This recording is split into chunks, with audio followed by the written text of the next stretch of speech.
오늘 셋째 날인데요.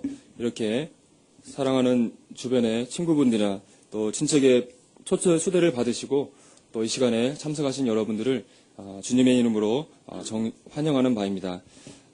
이 시간을 통해서 하나님 아버지께서는 우리 여러분들에게 놀라운 선물을 주시기를 원하십니다. 그 선물은 바로 영생의 선물인데요. 오늘 이 시간과 또 내일 시간을 통해서 여러분께서 하나님의 말씀에 귀를 기울이시고 들으신다면 하나님께서 여러분들을 위해서 주시기를 원하는 이 놀라운 영생의 선물이 여러분의 것이 될 것이라고 생각이 되어집니다.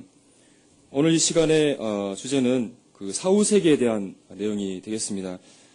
죽음 그 이유는 이라는 제목을 붙여보았는데요. 여러분들은 지금까지 살아오시면서 이 죽음에 대해서 한 번이라도 생각해 보신 적이 있으신지 모르겠습니다. 참 이 죽음이라는 문제는 정말 인간의 가장 근본적이고 또 참 해결하기 어려운, 쉽게 답하기 힘든 질문이라고 생각이 되어집니다. 참 인간은 어디서 왔고 어디로 가는가, 죽음 이후에 인간은 어떻게 되는가에 대해서 우리는 참 궁금증이 생기는 것 같습니다. 참 어릴 때 저도 이제 죽음이 무엇일까 이렇게 생각하면서 호기심에 잠을 자다가 코를 막고 죽으면 어떻게 될까 하면서 숨을 참아봤던 경험이 있었던 것 같습니다. 좀 참아봤는데 굉장히 고통스럽다고요. 그래서 포기하고 말하는데 어쨌든 죽음은 참 고통스러운 거겠구나 하는 생각까지는 참 해봤던 경험이 있습니다. 이 죽음이 무엇인가에 대해서 누가 우리에게 답을 줄 수 있을까요? 지금까지 인류 가운데 훌륭한 그런 성인분들은 죽음에 대해서 어떤 답을 주셨을까요? 공자께서는 자신의 그 제자였던 게로라는 사람이 참 스승님, 죽음이란 무엇입니까? 이렇게 질문을 던졌을 때 참 삶도 아직 모르는데 죽음을 어찌 알겠느냐라는 답을 주셨다고 합니다. 또 부처님도 이 죽음에 대해서 참 생자 필멸이다. 살아있는 자는 언젠가는 죽는 것이 당연한 순리라고 밖에 답을 해주지 못했습니다. 또 과학자들은 죽음에 대해서 어떤 답을 줄 수 있을까요? 우리의 현대 과학은 참 진화론을 가르치고 있는데 우리 인간은 다른 동물들과 마찬가지로 진화의 산물일 뿐이라고 얘기하고 있고 죽으면 그것으로 끝이라고 과학자들은 우리에게 얘기할 것입니다. 어제와 오늘 시간을 거쳐서 성경이 하나님의 말씀인 사실을 여러분들에게 증거를 해드렸습니다. 성경의 기록에 하면 하나님이 계시고 이 창조주 하나님께서 우리 인간을 창조하셨다고 말씀하고 계십니다. 만약 정말 하나님이 우리의 창조주가 되신다고 한다면 하나님이 영감을 통해서 기록하신 성경 가운데 바로 우리 인생의 문제인 이 죽음에 대한 해답을 우리에게 주실 수 있다고 생각이 되어집니다. 참 자동차를 누가 가장 잘 알겠습니까? 바로 이 자동차를 설계하고 만든 사람이 누구보다 더 잘 알고 있을 것입니다. 바로 오늘 이 시간에는 이 죽음이라는 문제에 대해서 우리 창조주 하나님께서 우리에게 말씀하시는 말씀을 여러분들에게 들려드리기를 원합니다. 이 성경 가운데서 우리의 미래에 대해서 하나님의 말씀에 주의 깊게 들으시고 하나님께서 여러분에게 원하시는 구원의 길을 여러분들이 걷게 되기를 간절히 바라는 마음이 있습니다.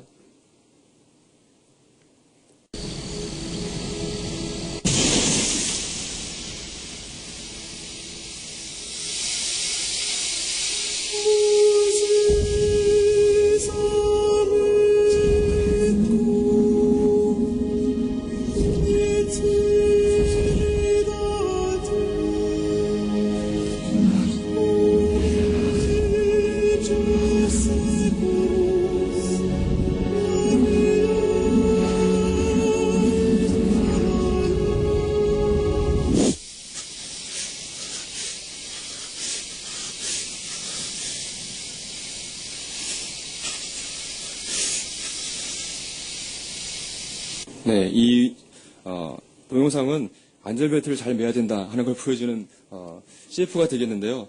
어쨌든 이 교통사고를 통해서 참 죽음을 맞았을 때 이분들을 어떻게 묘사를 했습니까? 이분들의 영혼이 벗어나는 것으로 묘사를 했었는데요.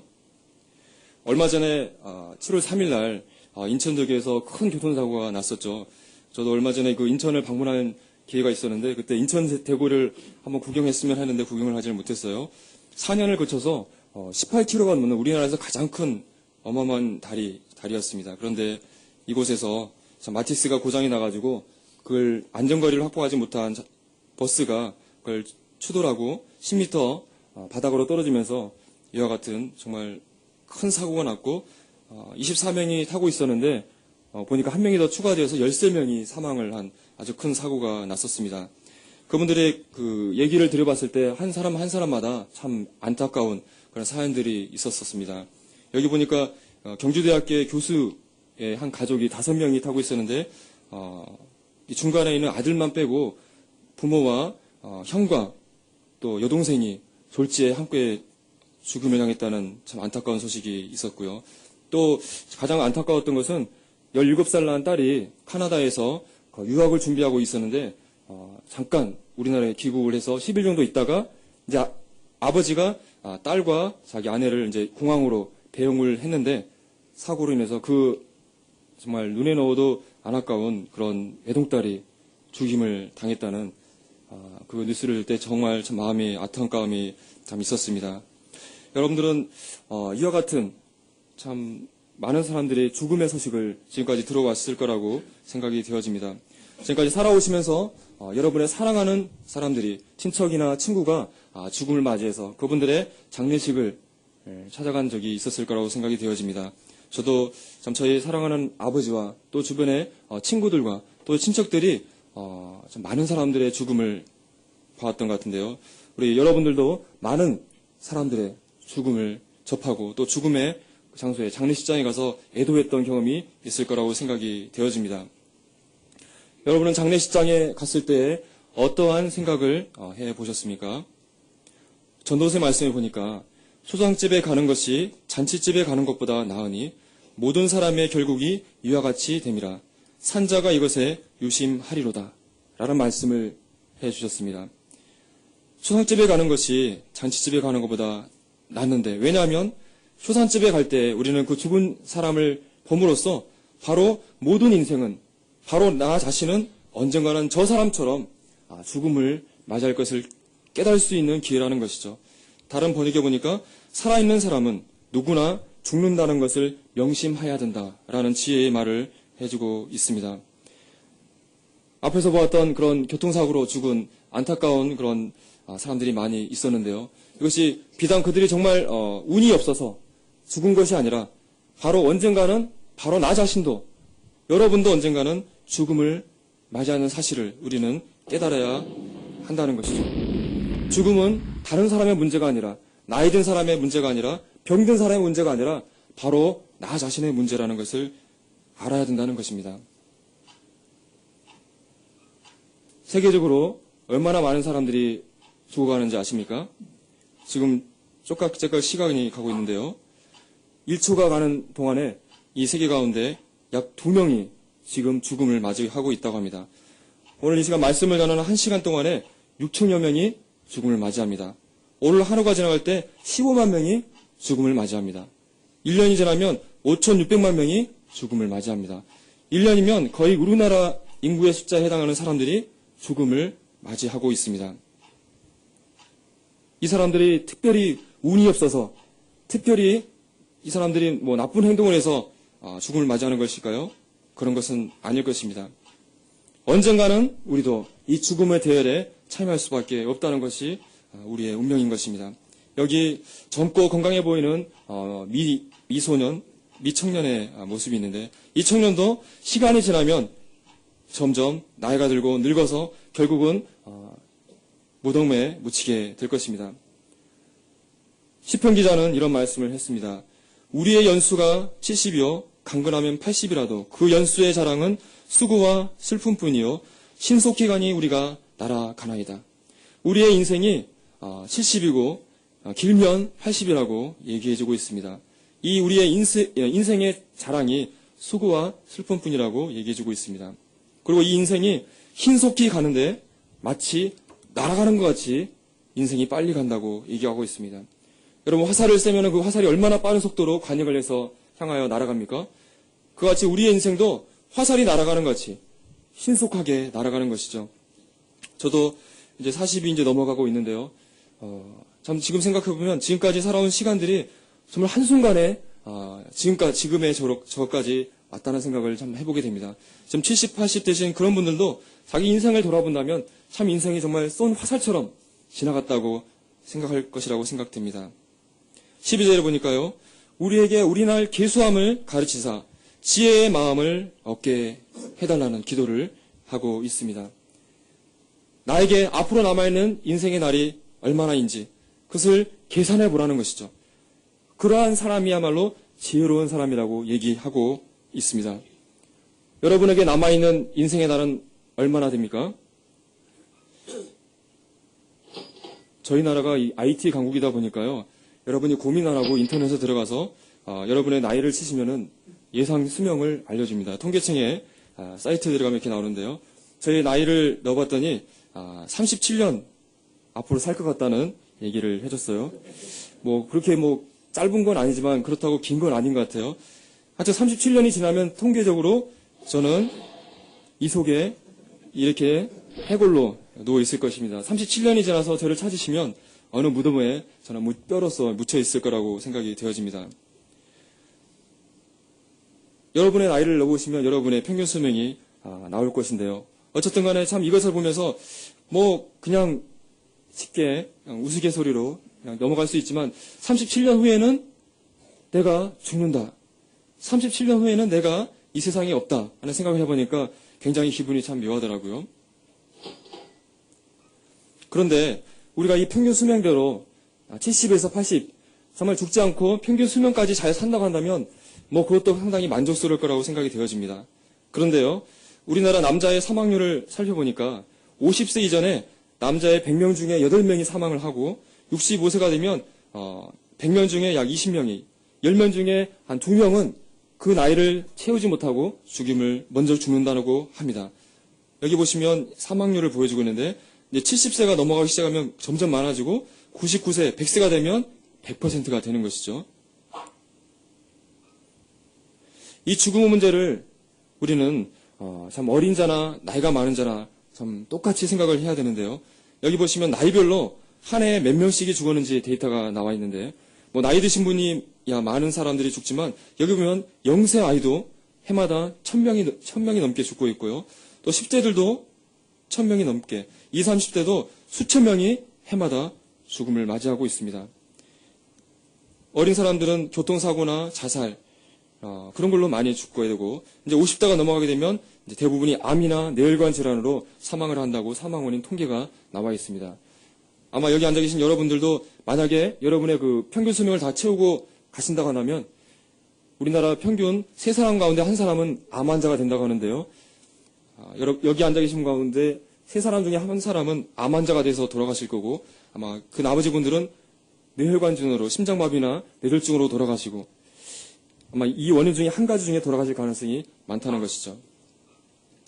여기 이 그림은 우리의 인생을 그림으로써 묘사해 본 것입니다. 이것이 우리가 태어나서 10대, 20대를 지나서 70대, 80대가 되어지는 우리의 인생의 여정길이라고 생각을 해보겠습니다.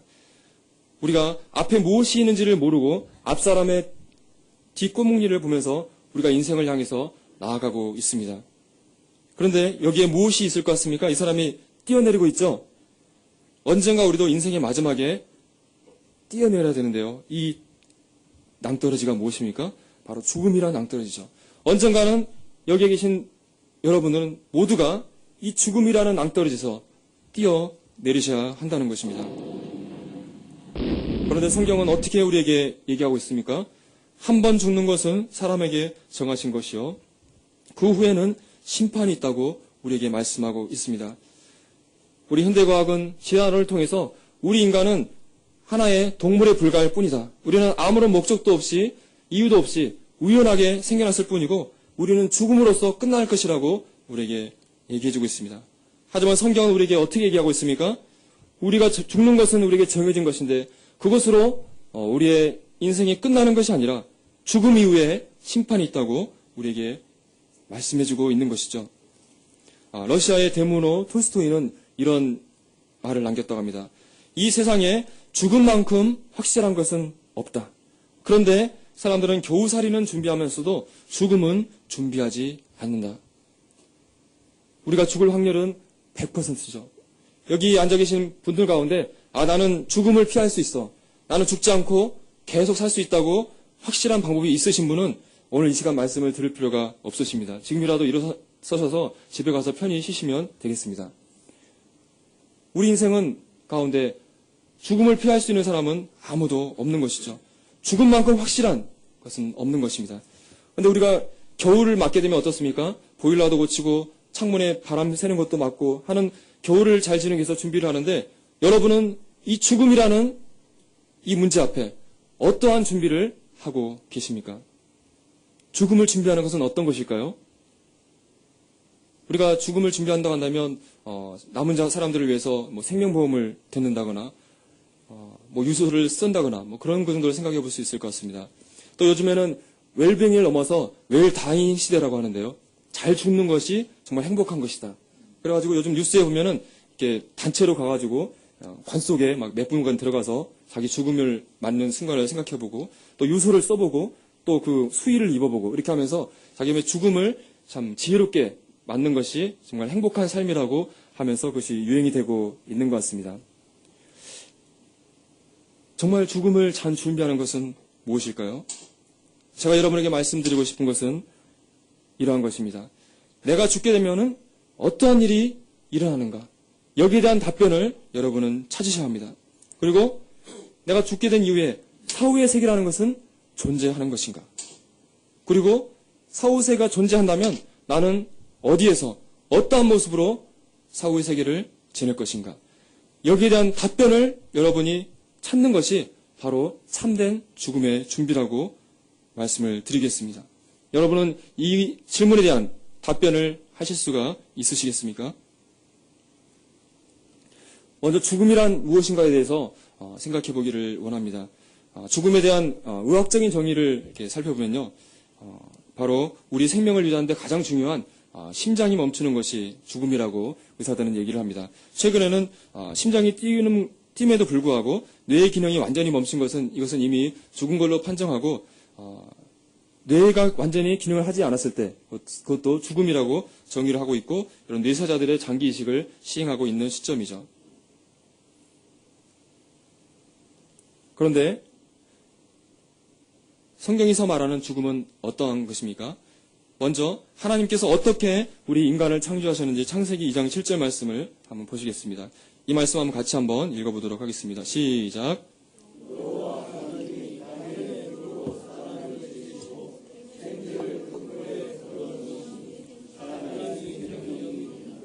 네, 하나님께서 어떻게 우리 인간을 창조하셨는지에 대해서 말씀하고 있습니다. 먼저 땅의 흙으로 사람을 지으셨다고 말씀하고 있습니다. 우리 인간의 구성 성분을 과학자들이 분석을 해보게 되면 바로 땅에 있는 성분과 동일하다고 합니다.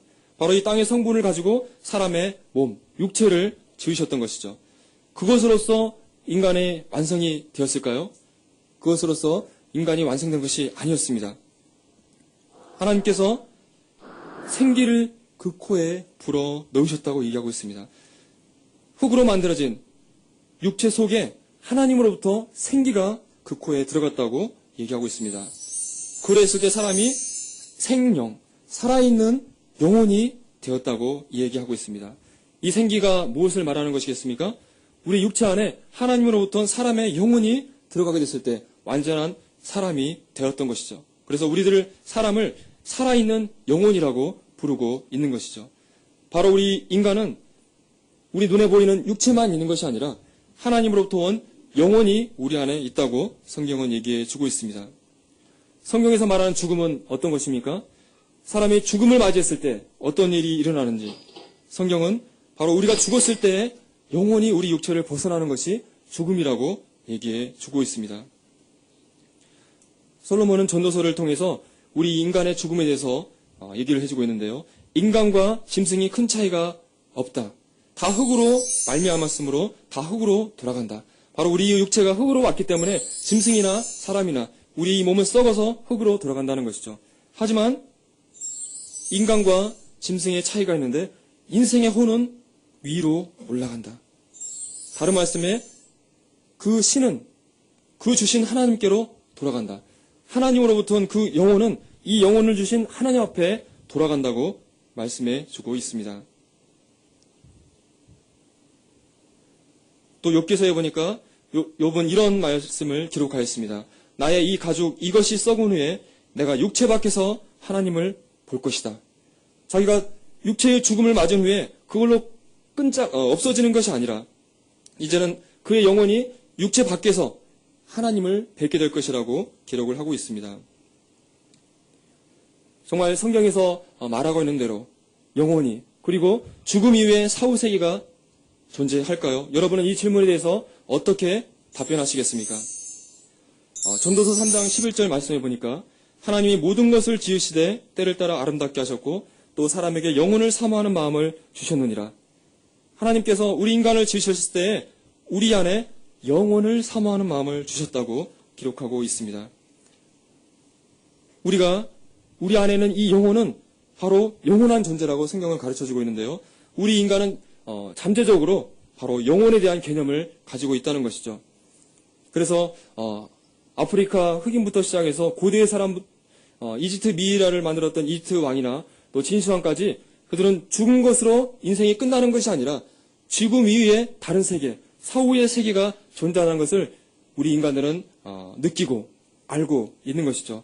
우리가 어떤 분이 사망했을 때 어떻게 표현을 합니까? 이분 사망했습니다. 이렇게 얘기하기보다 보통 어떻게 얘기하죠? 돌아가셨다고 얘기하잖아요. 도대체 어디로 돌아가는 것일까요? 우리는 그 뜻을 잘 알지 못하고 사용하지만 우리는 잠재적으로 우리가 죽을 때 우리의 영혼이 어디론가 돌아간다는 것을 알고 있는 것이죠. 또 우리가 드라마나 영화 같은 것을 보게 되면 어떤 사랑하는 사람이 죽은 사람을 위로할 때 어떤 얘기를 합니까? 그분을 격려하면서 슬퍼하지 말고 낭망하지 말아라. 이 돌아가신 이분은 하늘나라에서 너를 지켜보고 있을 것이다. 그러니까 힘내고 열심히 살아라. 이런 격려를 하잖아요. 근데 위로할 때 이제 그분은 돌아가셨으니까 저 무덤 속에 있으니까 깨끗이 잊어버리고 그분은 이제 끝장난 거야. 그러니까 잊어버려. 그렇게 얘기합니까? 그렇지 않잖아요. 우리는 하나님을 믿든지 안 믿든지 성경을 믿든지 안 믿든지 간에 이 돌아가신 분이 어디인가 계실 것이라는 생각을 우리는 가지고 있는 것이죠. 그것이 바로 우리 안에 하나님께서 영혼을 사모하는 마음을 주셨기 때문이라고 우리는 생각할 수 있겠습니다. 미국에서 이 사후세계에 대한 설문을 해보게 되는데 놀랍게도 90%에 가까운 사람들이 사후세계가 있을 거라고 생각을 얘기했다고 합니다. 아마 우리나라도 거의 비슷하지 않을까 생각이 되어지는데 여러분은 사후세계에 대해서 영혼에 대해서 어떻게 생각하십니까? 오늘 이 시간은 성경의 말씀을 통해서 또 성경 이외에 지금까지 그런 과학적인 증거들을 통해서 정말 영혼이 존재하는지 또 사후세계가 정말 존재하는지에 대해서 여러분들이 정말 믿을 수 있도록 도움을 드리는 시간이 되겠습니다. 정말 죽음 이후에 어떤 일이 일어나는지 우리는 어떻게 하면 그것을 알 수가 있을까요? 어떻게 하면 죽음 이후에 무슨 일이 일어나는지 알 수 있을까요? 제일 좋은 방법이 뭘까요? 한번 죽어보면 알죠? 예, 죽어보면 알 수 있습니다. 여기 보면 영화의 포스터가 되겠는데요. 이 영화 주인공들은 어떤 사람이냐면 의과대 학생들입니다. 그런데 이 의과대 학생들이 어떤 생각을 했냐면 자신들이 사람이 죽음 이후에 어떤 일이 일어나는지에 대해서 연구를 해서 발표를 하면 아주 유명해질 것이라는 생각을 하고요. 이 의과대 학생들이 어떤 실험을 하게 되냐면 약물을 써서 인위적으로 1분, 2분, 5분씩 인위적으로 사람을 죽여서 다시 살리는 그런 실험을 이 사람들이 돌아가면서 하게 되면서 그들의 겪는 일을 소재로 해서 영화를 만들었던 것인데요. 어쨌든 좀 내용은 황당하긴 하지만 어쨌든 죽음에 대해서 알기를 원할 때 어떤 방법이 있을까에 대한 암시를 줄 수 있을 것 같습니다. 여러분도 만약에 정말 죽음이 어떤 일이었는지 정말 내가 확실하게 알고 싶다 하면 죽음을 한번 맛보시면 알 수 있을 것 같습니다. 근데 문제는 어떻습니까? 죽음을 맛보다가 이렇게 못 살아나면은 그걸로 끝장이잖아요. 네. 근데 최근에 이런 현대 의술이 많이 발달하게 되면서 과거에는 마땅히 죽었던 사람들이 죽음의 순간에서 되살아나고 있습니다. 이런 심폐소생술이나 심장에 대한 적절한 치료로 인해서 과거에는 급사했던 사람들이 앰뷸런스에 실려와서 병원에서 의료진의 치료에 의해서 죽음 가운데서 살아나고 있는 것이죠. 그래서 의학적인 데이터를 보게 되면 심장이 멈췄을 때 4분 이내에 적절한 심폐소생술을 받게 되면은 두뇌 손상 없이 소생이 가능하다고 합니다. 그래서 4분을 생과 사를 가르는 골든타임이라고 얘기를 하고 있습니다. 여러분이 만약에 집에서 어떤 분이 갑자기 심장마비로 쓰러진다 한다면 적절하게 심폐소생술을 하신다 하면 그분을 살릴 가능성이 높다는 것이죠. 그래서 우리가 상식적으로 심폐소생술을 배워두면 좋을 것 같습니다. 6분, 10분이 넘어가게 되면 이제 뇌손상 가능성이 많아지고 10분이 넘어지게 되면은 뇌사가 된다고 합니다. 그래서 이런 적절한 응급처치를 받게 되면은 죽음의 문턱에서 살아오는 일이 있다는 것이죠. 그런데요, 이와 같이 죽음 가운데서 돌아온 사람들이 이상한 얘기를 들려주는 것입니다. 그들이 죽음 직전에 살아난 사람들이 살아나서 그들이 겪었던 체험을 얘기하는 것들이 하나 둘 모이기 시작하였습니다. 그것을 임사체험이라고 이름을 붙이고 있는데요. 그들이 얘기하는 내용들을 모아보게 되면요. 그들이 심장이 멈추고 죽음의 순간에 다다랐을 때 갑자기 그들이 처음 겪는 것은 무엇이냐면 그들의 영혼이 육체 가운데서 분리되는 유체 이탈을 경험한다는 것입니다. 그래서 영혼이 육체에서 벗어나서 자신을 치료하고 있는 의료진을 보거나 자신의 죽음에 슬퍼하는 사람들을 바라본다는 것이죠. 그래서 공중에 천장에 둥둥 떠서 그것을 바라보는 현상을 경험한다는 것입니다. 그리고 어두운 터널을 지나서 한동안 어떤 장소를 이동한 다음에 어떤 빛의 장소로 이동을 하는 터널 현상을 경험한다고 합니다. 또 자신의 전생애가 순식간에 파노라마처럼 회상되어지는 경험을 한다고 합니다. 그리고 마지막에는 어떠한 장소에 도달해서 이제는 더 이상 어떤 건너지 못하는 곳에 왔을 때 이제는 돌아오게 되는 경험을 한다는 것이죠. 근데 누군가가 죽었다 살아난 사람이 내가 죽을 뻔해서 살아났는데 내가 이런 임사체험을 했어. 어떤 한두 사람이 그런 얘기를 했다고 한다면 그것은 그냥 지어놓은 얘기로 넘겨짚을 수가 있을 것입니다. 그런데 이런 이야기를 한두 사람이 아니라 수백 명, 수천 명이 얘기한다면 우리는 어떤 결론을 내려야 될까요? 더군다나 그들이 얘기하는 것이 동일하게 똑같은 얘기를 한다면 우리는 어떠한 결론을 내려야 하겠습니까? 이 인사체험에 대한 연구 배경을 보게 되니까 고대 그리스 철학자 플라톤이 최초로 이 되살아났던 병사에 대한 기록을 한 것이 최초의 기록이라고 하는데요. 현대에 와서는 스위스의 등산가인 알버트 하임이 절벽에서 떨어지면서 이러한 인사체험을 했던 것이 최초의 현대의 기록이라고 합니다. 이러한 인사체험이 세상 사람들에게 이렇게 알려지게 된 것은요. 1975년도에 레이문드 무디 박사라는 정신과 의사가 이런 사후세계라는 책자를 통해서 150명의 인사체험을 책으로 모아서 발표함으로써 세상 사람들에게 인사체험이라는 것이 존재한다는 것을 알리게 되었습니다. 이 레이문드 무디 박사는 원래 철학과를 나왔고 철학과 교수를 했던 사람인데 나중에 의사가 되었던 사람입니다. 이 사람이 철학과 학생 시절에 자기 동네에 이런 죽었다 살아난 경험을 했던 정신과 의사 리키라는 사람이 있었는데 그 사람을 만나서 얘기를 들으면서 죽음이야 뭔가가 있다는 생각을 하게 되었고 이 사람이 나중에 의사가 되어서 심폐소생술을 배우면서 자신이 직접 죽음 가운데 있는 사람들을 살려내면서 그들의 이야기를 들으면서 죽음 너머에 뭔가가 있다는 것을 알게 되면서 이 경험을 한 사람들을 사례를 모아서 책으로出간을 했던 것이죠. 이걸 통해서 세상 사람들이 죽음 이후에 새로운 세계가 있다는 것을 사람들이 알게 된 아주 획기적인 발표가 되겠습니다. 그 이후에 이런 인사체험 사후세계 책자를 읽었던 케네스 링은 이 연구를 더욱더 체계화시켜가지고 책을 발표했었고 또 이분에 의해서 인사체험 연구하는 학회가 발족이 되었었습니다. 그래서 이 인사체험에 대한 기사는 여러분들이 여러 가지 뉴스나 잡지 또 방송을 통해서 심심찮게 접할 수가 있습니다. BBC 뉴스에 실렸던 한 기사를 보시면요. 크리스틴 엘링햄이라는 사람의 이야기가 나와 있는데 이 사람이 죽음을 맞이했었고 그가 아이를 낳았을 때 죽음을 당했었는데요. 이 사람의 이야기라는 것을 보면 나는 수술대에 누워있는 것이 나란 사실을 알게 되었습니다. 그러나 나는 내 몸 밖에 있었고 방 한 구석 공중에 떠 있었습니다. 이 사람의 사례뿐만 아니라 여러 가지 사례를 통해서 임사체험에 대한 기사를 싣고 있습니다. 또 타임지도 보니까 인사체험에 대한 기사를 다루면서 이와 같은 얘기를 하고 있습니다. 다양한 연구에서 심정지 후에 소생한 사람들의 4에서 18%의 사람들이 인사체험을 경험한다는 것이 인정되고 있다. 그래서 인사체험에 대한 논점은 이것이 발생하느냐가 아니라 과연 이것이 무엇이냐에 두고 있다. 그래서 이 인사체험이 이제는 학자들에 의해서 이것이 일어나느냐 일어나지 않느냐가 관점이 아니라는 것이죠. 이제는 인사체험은 일어나는 것인데 그렇다면 인사체험이 과연 이제는 무엇이냐에 대해서 연구를 하고 있다고 소개를 하고 있습니다. 1978년도에 국제인사체험 학회가 설립되어서 각계의 전문가들이 모여서 자신들의 연구를 발표하고 있습니다. 또 미국 갤럽이라는 조사기관에서 인사체험을 한 사람이 얼마나 되는지 갤럽 조사를 해보게 되는데 놀라운 데이터가 나왔었습니다. 1982년도에 조사에는 성인 인구의 5%에 해당되는 800만 명이 이러한 경험을 했다고 보고를 하고 있습니다. 1996년도에는 1,300만 명이나 되는 사람들이 인사체험을 했다고 얘기를 하였습니다. 최근에는 의학의 발달과 또 외상학, 또 심폐소생술의 발달로 점점 이런 사례들이 증가되어지고 있습니다. 앞에서 그 케네스 링에 대해서 말씀을 드렸었는데요. 이분이 이런 갤럽의 그 조사를 얘기하면서 이 갤럽의 작업에 의해서 인사체험이 정말 존재하는가 하는 질문은 이제 없어졌다. 인사체험이 존재하고 그것이 많은 사람들이 체험하고 있는 중요한 현상이라는 것은 이제 의심의 여지가 없다고 얘기를 하고 있습니다.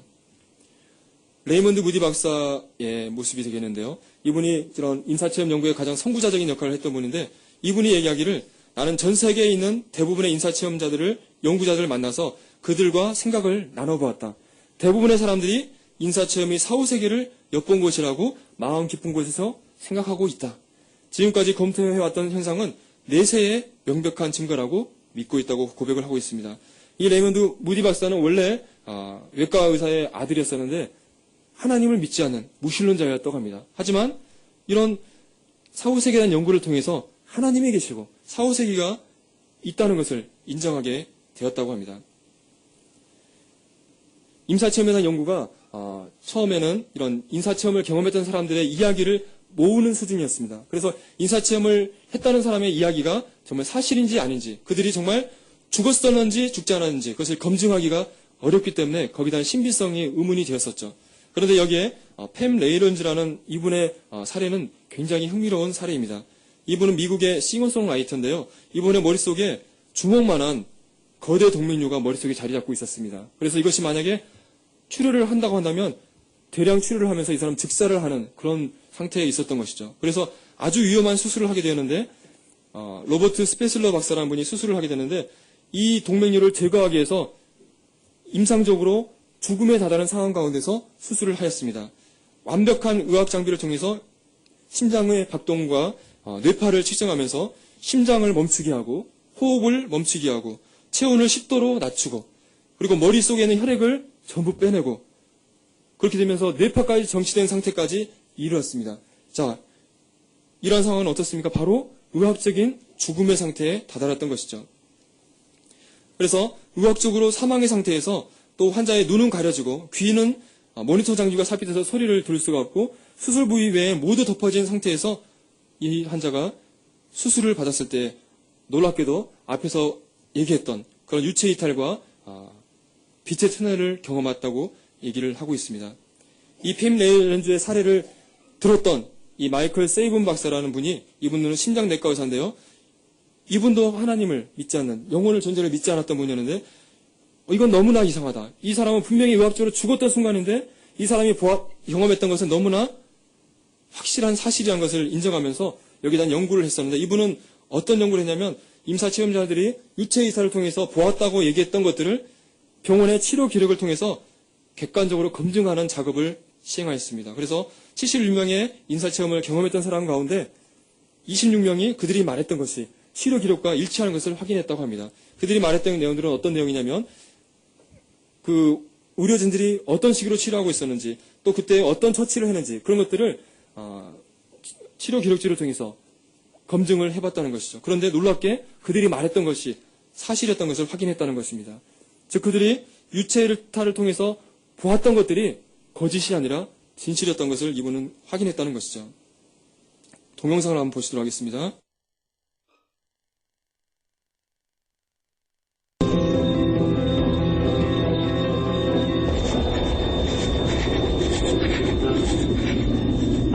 수술대에 누워있는 제 자신을 볼 수가 있었어요. 의사들은 분주히 움직였죠. 전 속으로 이렇게 말했던 게 기억나요. 모두 다 시간 낭비라고요. 그리고 그 고통을 다시는 겪고 싶지 않다고 말했죠. 어떻게 그 터널에 이끌어 갔는지는 모르겠어요. 아무튼 어떤 터널이 있었는데 아주 편안한 곳이었죠. 리타는 광채가 나는 터널을 지나서 눈부시게 환한 노란 빛을 향해 가고 있었습니다. 몸이 솟구쳤어요. 제 위에 있던 천장에서 제 몸을 끌어당기는 것 같았죠. 전 맙소사, 어떻게 된 거야 하고 외쳤어요. 그리고 침대 둘레에 쳐있던 커튼을 따라 위로 올라가서 마침내 커튼의 레일 위까지 갔어요. 갑자기 내 주위에 있던 사람들이며 병실의 모습이 보였죠. 다른 병실에 문병을 온 사람들이 복도를 오가는 모습도 아주 똑똑히 볼 수가 있었고요. 레이놀즈는 고도로 복잡한 수술을 받아야 했습니다. 체온은 섭씨 10도로 낮춰지고 심장도 멈췄으며 호흡도 정지했습니다. 뇌 속의 혈액도 빼냈습니다. 그녀는 뇌파가 전혀 없는 상태에 있었습니다. 그런데 의학적으로 사망에 가까운 이런 상태에서 그녀는 자신이 누워있던 수술실에서 일어나는 일을 인식할 수 있었다고 합니다. 의사의 손에 실린더처럼 기다란 기구가 들려 있었는데 전동 칫솔의 손잡이하고 아주 비슷했죠. 솔이 있을 부분에는 긴 날이 있었어요. 연필 같은 필기구처럼 손에 쥐고 있는 게 보였죠. 그리고 어릴 때 아버지가 갖고 계시던 공구 상자처럼 생긴 것도 있었어요. 저희 아버지는 거기에 소켓을 넣어두곤 하셨죠. 거기서 제가 본 건 깊이가 얕았고 그 안에는 기다란 것들이 들어있었습니다. 레이놀즈는 죽어있던 동안 자신의 몸 밖 어디선가에서 자신을 수술하는 모습을 자세히 보았던 것 같습니다. 마이클은 놀랐지만 곧 이 얘기를 믿게 됐습니다. 의사가 사용했던 의료용 톱을 정확하게 묘사했다는 것이 레이놀즈의 주장을 뒷받침하는 증거입니다. 전동 칫솔 같다고 했는데 지금 보면은 제가 보기에도 정말 그렇게 보입니다. 전 이 톱의 제작사로부터 사진을 받아보기 전에는 이 톱이 어떻게 생겼는지 몰랐습니다. 그런데 그녀는 자신이 본 것은 전동 칫솔처럼 생겼다고 여러 번 말했었는데 정말 그랬어요. 그 외에도 공구 세트 얘기를 했는데 수술실에 있었던 어떤 상자에 대해 공구 세트처럼 생겼다고 말했죠. 사실 정확히 그렇게 생긴 게 있었습니다. 이런 사실로 제가 추측하는 것은 만약 레이놀즈가 그런 것들을 실제로 보지 않고도 정확하게 설명을 할 수 있다면은 수술이 이루어지는 동안 과학적으로는 사망에 가까운 상태였지만 육체에서 벗어나 어떤 지점에서 모든 걸 보고 있었을지도 모른다는 것입니다. 그 빛이 너무나 생생했던 한 소녀는 그로 인해 인생이 바뀌었습니다. 날 때부터 맹아였던 브래들리 버로우즈는 8살 때 보스턴의 맹아학교에 다녔습니다.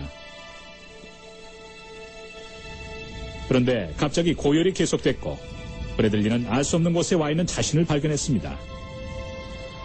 그리고 처음으로 무언가를 볼 수가 있었습니다. 그때까진 볼 수 있다는 것이 어떤 건지 전 전혀 몰랐어요. 지붕 위로 날아가는데 땅에 눈이 덮여 있는 게 보였어요. 전 만지지도 않았는데 눈이 있다는 것을 알게 돼서 깜짝 놀랐죠. 그리고 전차도 봤어요. 모양이 네모난 전차였는데 목적지가 표시돼 있었죠. 눈 위로는 철로가 나 있는 것이 보였어요. 정말 신기했죠. 만지거나 듣지 않고도 그걸 알 수. 네. 여기 나온 그런 사례들은 그 수많은 경험자 중에 극히 일부분에 불과한 것이죠. 여기 보면 날 때부터 본 적이 없는 선천성 시각장애인이 처음으로 그 영혼을 눈을 통해서 주변을 보았다는 것을 볼 때 참 놀랐다는 생각을 해보게 됩니다. 최근에는 이런 임사체험에 대한 연구들이 단순한 사례를 모으는 수준에서 벗어나서 이제는 의사들이 임사체험이 정말 존재하는 것을 학자들이 이제 알게 되면서 이것이 정말 무엇인지를 규명하려는 과학적인 연구들을 하고 있습니다. 이 연구는 란셋이라는 세계적으로 유명한 의학 저널인데요. 여기에 네덜란드 병원에서 심폐소생술을 받았던 환자들을 일주일 이내에 인터뷰를 통해서 전형적인 조사를 해서 발표를 했는데 이 연구는 의학적인 가치가 있기 때문에 의학 저널에 실렸었습니다. 그래서 이들이 보고하기를 환자들 가운데 약 18%가 이런 인사체험을 경험했다고 보고를 하고 있고 이 결과가 사후 체험이 존재한다는 증거라고 결론을 내리고 있는 것이죠. 또 다음에 소개드릴 분은 영국에서의 연구인데요. 인사체험에 대해서 더욱더 객관적인 과학적인 연구가 시도가 되었었습니다. 영국의 그 사우스햄튼 대학병원의 샘 파니아라는 심장내과 의사와 피터 패닉이라는 정신의학자 이 두 분에 의해서 병원에 찾아온 심장마비 환자에 대한 연구를 했습니다. 심장마비 환자는 어떻습니까? 심전도를 통해서 뇌파가 정지한 것을 확인할 수 있죠. 바로 의학적으로 죽었다는 것을 확인된 사람들을 대상으로 연구를 했던 것이죠. 그래서 또 이분들은 어떤 연구를 했냐면 이 임사체험이라는 것이 뇌에서 일어나는 환각이 아닐까 하는 생각을 하게 되었고 정말 이 임사체험이 일어났을 때 뇌가 기능을 하는지 안 하는지를 알기를 원해서 뇌파를 측정을 해보았습니다. 이 연구는 2002년도에 심폐소생술이라는 학회지에 실렸던 논문이 되겠는데 이들 연구를 통해서 약 10% 환자에서 임사체험이 있었는데 놀라운 것은 뇌의 기능이 완전히 정지한 시점에서 뇌파가 기능하지 않는 시점에서 임사체험을 했다는 것이죠. 다른 약물이나 산소나 이산화탄소 같은 그런 영향이 없이 뇌가 완전히 정지한 상태에서 임사체험을 했다는 것에 의미가 있겠습니다. 그래서 이 발표는 세계적인 방송 매체에 관심을 끌었고 영혼은 신체를 떠나서도 존재한다 하는 기사가 그때 떴었습니다. 그런데 이 샘파니아 박사는 이 연구를 더욱더 발전시켜서 25개의 영국과 미국 다른 여러 나라의 병원들과 합작해서 1,500명을 대상으로 심전지 또 뇌정지가 일어난 사람들의 유체 이탈이 정말 일어나는지 안 일어나는지 알아보는 연구를 계획하고 있다고 합니다. 이분이 계획하고 있는 것은 심폐소생술을 하는 그 병동에 특별한 높은 곳에 위치한 선반을 설치하고 그 위에 오직 천장 위에서만 볼 수 있는 그림들이 나오게 할 계획이라는 것이죠. 그래서 정말 영혼이 육체 가운데 분리돼서 천장에 둥둥 떠 있다고 한다면 천장에서 그 그림을 보고 나중에 그들이 어떤 그림을 봤는지 확인을 해보겠다는 것이죠. 그래서 이 샘파니아 박사의 그런 연구는 세계적인 관심을 끌게 되었고 유엔에서 주최하는 그런 심포지엄의 연자로 발표를 했었는데 이분이 계획하고 있는 연구의 제목이 어웨어라는 연구가 되겠는데 심전지 동안의 의식과 뇌를 연구하여 인간의 사망 시 어떤 일이 일어나는지를 알아보기 위함이라고 얘기하고 있는데 세계적으로 이 사람의 연구가 많은 관심을 끌고 있습니다. 그래서 이분이 미국의 유명한 방송 TV에 나와서 인터뷰를 했었고요. 그때 나왔던 것이 이와 같이 환자의 머리맡에 이런 높은 선반을 만들고 그 선반 위에 이런 그림이나 글씨를 올려놓는 것이죠. 그래서 정말 그 사람이 죽었을 때 영혼이 분리된다고 했을 때 그 위에서 이 글씨를 볼 수 있느냐 없느냐 이것을 확인해 보겠다고 계획을 가지고 있는 것이죠. 그리고 여기에 보이는 이 장치는 사람의 머리에 붙여서 뇌의 기능을, 뇌파를 측정하는 장치인데 이러한 뇌파를 통해서 그 사람이 그 임사체험을 했을 때 뇌가 기능을 하느냐 안 하느냐를 연구해 보겠다고 하고 있습니다.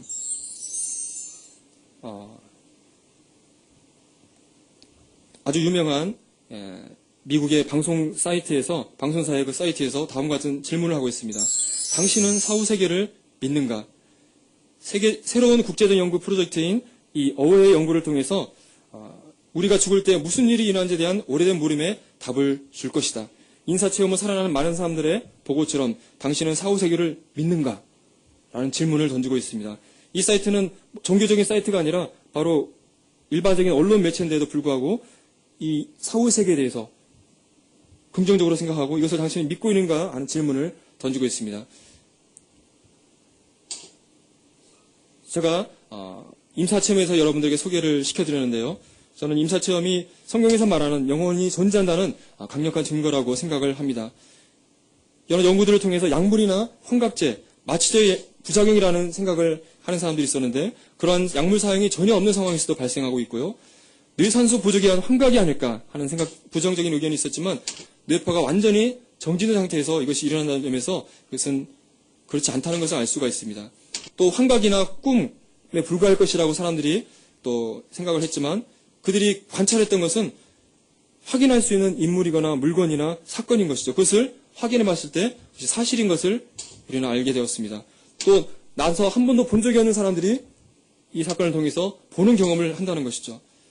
종교와 무관하게 발생하고 인사체험을 했던 사람들이 사후세계가 존재한다는 걸 알게 되고 삶의 변화가 일어난다는 것이죠. 제가 지금까지 성경에서 말하는 영혼의 존재, 사후세계에 대해서 현대의 과학이 어디까지 접근했는지에 대해서 여러분에게 소개를 시켜드렸습니다. 이제는 현대과학이 죽음으로 끝나는 것이 아니라 죽음 후에 어떠한 일이 분명하게 일어난다. 이런 것까지는 인정을 하고 거기에 대한 연구를 진행하고 있는 것 같습니다. 그래서 앞에서 말씀드린 그 연구를 통해서 정말 죽었을 때 유체 이탈이 정말 일어난다는 것에 대해서 연구 결과가 나온다면 더 훨씬 객관적인 증거 결과가 나올 수 있을 거라고 생각이 되어집니다. 하지만 죽음 그 후에 어떤 일이 일어난지 현대 과학이 아무리 연구를 한다 할지라도 완벽한 답은 줄 수가 없을 것입니다. 성경만이 하나님만이 죽음 후에 우리에게 어떤 일이 일어난지에 대한 확실한 답변을 줄 수가 있는 것이죠. 성경은 죽음으로 끝나는 것이 아니라 우리에게 죽음 이후에 심판이 있다고 말씀하고 있습니다. 예수님께서 죽음 후에 어떤 일이 일어난지에 대해서 구체적으로 자세하게 우리에게 설명해 주신 말씀이 있습니다. 부자와 거지 나사로의 이야기가 되겠는데요. 어느 부자의 집에 몸이 아픈 거지가 있었는데 이 거지의 이름은 나사로였습니다. 이 나사로는 이 부자의 문 밖에서 이 부자의 상에서 떨어지는 음식 찌꺼기를 먹고 살았던 사람이었습니다. 이 부자는 흥청망청 즐기면서 살았던 사람인데요. 이 부자는 하나님을 알지 못하는 사람이었지만 이 거지 나사로는 하나님을 믿었던 사람이었습니다. 이들이 죽음을 맞이하게 되는데 이 부자와 거지 나사로가 어떻게 되는지 성경은 예수님께서는 우리에게 설명해 주고 계십니다. 이에 그 거지가 죽어 천사들에게 받들려 아브라함의 품에 들어가고 부자도 죽어 장사되매 저가 음부에서 고통 중에 눈을 들어 멀리 아브라함과 그의 품에 있는 나사로를 보고 여기 보니까 거지는 아브라함의 품이라고는 낙원에 갔다고 얘기하고 있습니다. 그런데 부자는 지금 어디에 갔냐면 음부라는 곳에 갔다고 이야기하고 있습니다. 이 부자가 불러 가로되 아버지 아브라함이여 나를 긍휼히 여기사 나사로를 보내어 그 손가락 끝에 물을 찍어 내 혀를 서늘하게 하소서. 내가 이 불꽃 가운데서 고민하나이다. 자, 지금 부자의 처해 있는 상황이 어떤 상황입니까? 이 부자는 지금 어디에 와 있습니까? 음부에 와 있는데요. 이 음부가 바로 불꽃 가운데 있는 곳이라고 얘기하고 있습니다. 이 부자의 영혼이 지금 가 있을 텐데요. 우리가 죽어서 영혼이 이 음부라는 곳에 가게 됐을 때 우리는 어떤 상태로 있을까요? 이 말씀을 보니까 이 부자는 영혼의 상태지만 그의 눈을 들어서 바라보고 있습니다. 그리고 그 혀는 심한 갈증을 느끼고 있습니다. 우리가 영혼의 상태임에도 불구하고 우리가 살았을 때 똑같은 육체의 오감을 느끼고 있는 것을 우리는 알 수 있습니다. 그리고요, 이 부자는 이 음부 가운데서 고통 가운데 신음하고 있습니다. 그리고 불꽃 가운데서 이는 고민하고 있습니다. 바로 이 부자는 이 음부라는 곳에서 생생하게 생각하고 있고 고통받고 있는 것이죠. 여기서 예수님께서 말씀하신 것은 단순한 비유가 아니라 거지 나사로라는 사람의 이름을 예를 든 것을 통해서 학자들은 이것은 실제로 살았던 실존 인물이라고 생각을 하고 있습니다. 바로 예수님께서 우리가 죽음 후에 어떤 일이 일어난지에 대해서 생생하게 우리에게 알려주신 것이죠. 그런데 성경을 더 자세히 살펴보게 되면 사람이 죽었을 때 우리의 영혼이 음부라는 심판의 장소에 가게 되는데 이 음부가 마지막 심판의 장소가 아니라고 얘기해주고 있습니다. 우리가 죄를 짓게 되면은 바로 감옥에 갑니까? 어디를 들러갑니까? 예. 위치소. 예. 머물러 있다가 나중에 판사의 판결을 받게 돼서 감옥에 들어가지 않습니까? 바로 이 음부란 장소는 마지막 판결을 받기 전에 죄인이 임시로 거하는 장소라고 성경은 이야기하고 있습니다. 나중에 모든 사람들이 다 부활하는 시점이 있는데 음부에서 고통받고 있는 영혼들이 다 부활하는 날이 있을 거라고 얘기해주고 있습니다. 음부 가운데 있는 사람들이 다 부활해서 부활하게 되는데 이 부활을 심판의 부활이라고 얘기하고 있습니다. 그래서 이 부활의 몸을 입은 사람들이 하나님 앞에 각각의 행위대로 심판을 받고 불못에 던지운다고 얘기하고 있습니다. 성경은 이 불못에 던지우는 것을 둘째 사망이라고 얘기해주고 있습니다. 누구든지 생명책에 기록되지 못한 자는 불못에 던지울 거라고 이야기하고 있습니다. 성경에서 말하는 지옥은 바로 이 불못이라고 성경은 얘기해주고 있습니다. 그래서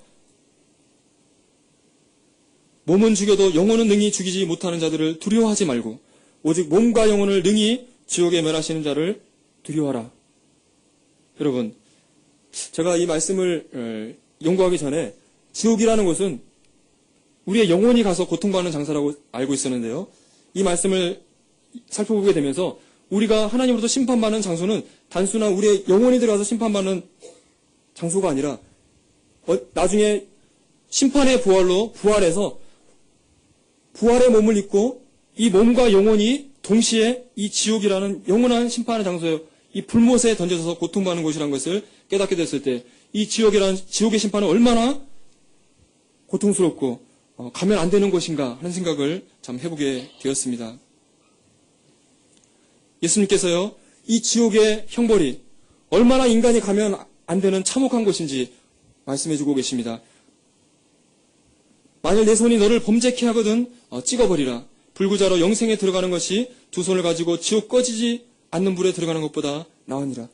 우리가 이 손을 가지고 죄를 지어서 죄인이 돼서 지옥에 가는 것보다 차라리 손을 자르고 불구자로서도 차라리 천국 영생에 들어가는 것이 지옥 꺼지지 않는 불에 들어가는 것보다 낫다고 말씀하고 있습니다. 우리의 발이 범죄했을 때 차라리 다리가 없이 천국 영생에 들어가는 것이 지옥에 던지는 것보다 낫다고 말씀하고 계십니다. 또 우리의 눈이 범죄하게 된다면 차라리 눈을 빼고 우리가 장님으로 하나님 나라에 들어가는 것이 낫다고 말씀하고 있습니다. 이곳은 영원히 죽지 않고 꺼지지 않은 불 가운데서 사람마다 불로써 소금 치드함을 받는 고통의 장소라고 말씀해주고 있습니다. 이 지옥은 영원히 꺼지지 않는 불입니다. 이 불 가운데서 사람마다 소금 치듯이 고통을 받는다고 얘기하고 있습니다. 이 지옥에는 우리가 걸어서 들어가는 것이 아니라 하나님으로부터 심판을 받고 지옥 가운데 던져지는 곳이라고 얘기하고 있습니다. 여기 그림을 자세히 보시면 어떤 상황을 묘사한 것 같습니까?